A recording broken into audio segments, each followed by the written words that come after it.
Электр энергиясындагы тартыштык бул азыр эле чыга калган көйгөй эмес дейт адистер. 30 жылдан бери эле Токтогул суу сактагычындагы суунун көлөмү азайды, карызга алып атабыз деген маселелер болуп келет.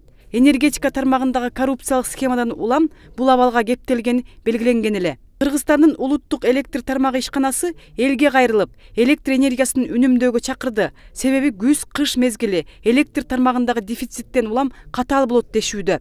Распет компаниялар өздөрү мындай жылга план түзөт да. Ошол план боюнча мен потребителдин бар мынча. Ошолор мынча алат деп ошолордун пландарын түзүшкөт да. Значит, эгерде ал лимиттен ашаткан болсо, ошол планды значит туура эмес кылган да. Ошон үчүн ошолордун өздөрүнүн иштерин менен жүргүзүп, ошол планга кириш керек. Андан башка бизде андай республика боюнча веерное отключение деген андай жок, анда азыркы учурда андай жок.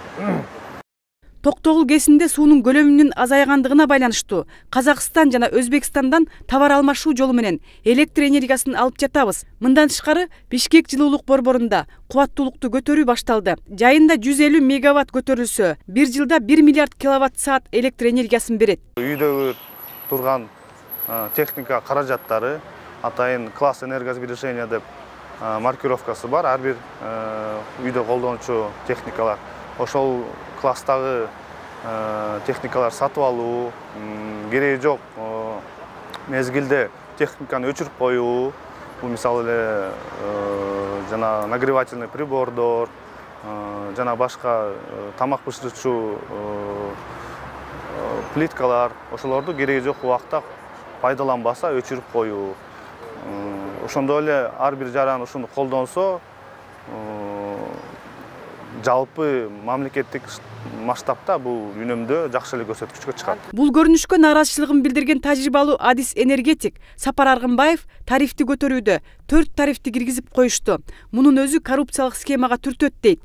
Тарифти көтөрүүнүн үзүрүн ортомчу компаниялар көрөрүн белгиледи. Эң кичинекей тариф 74 тыйын деп атпайбы? 50 миллионду 74 тыйынга бөлүп коюп туруп, ошондо киловаттар көбөйүп кетип туруп, ошол киловаттарды өздөрү уурдап алган киловатт, жетишпеген киловаттарды ошого кошуп ийишет.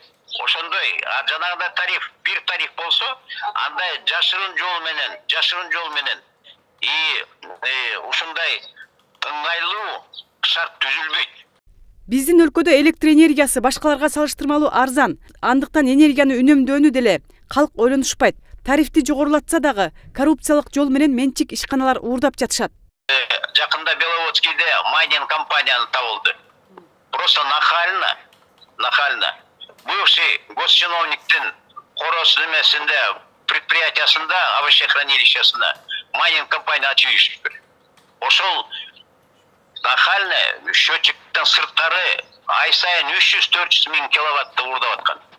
Кармалып туруп, бүгүнкү күндө ошол эмне кылаарын билбей отурушат. Энергетика тармагындагы бардык бөлүштүрүүчү компаниялар Түндүк, Чыгыш электр, Жалал-Абад, Ош электр энергиясын керектөөнүн белгиленген чекке чейин азайтуу иштерин активдүү жүргүзөрү маалымдалды.